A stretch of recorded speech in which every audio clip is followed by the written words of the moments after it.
কি আইসক্রিম বানাচ্ছ? Mango flavour. এটা কি হবে এখন? কি ফ্রিজে ঢোকানো হবে নাকি? এটা এখন ফ্রিজে, ডিপ ফ্রিজে ঢুকাতে হবে। আবাস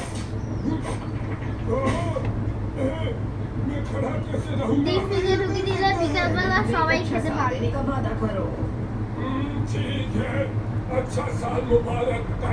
তুমি এখন ফ্রিজে ঢোকাচ্ছে আইসক্রিম বানানোর জন্য। ওটা কি? ওটা কি ডিপ ফ্রিজে ঢুকিয়ে দিলাম। কি করেছো? ওটা কি রসনার জল গুলেছো? হ্যাঁ, রাস্তা খুলে দিলে বানাবে। ঠিক আছে, এবার আমরা বিকালবেলা সবাই খেতে পারবো। তোরা তো খাবি, আমি তো কাজে যাব, আমি কি করে খাবো? তোমার জন্য থাকবে, আমি তিনটে বসিয়েছি, আমরা দুজনে খাবো, তোমার জন্য থাকবে। তুমি তারপরের দিন খাবে সকালে।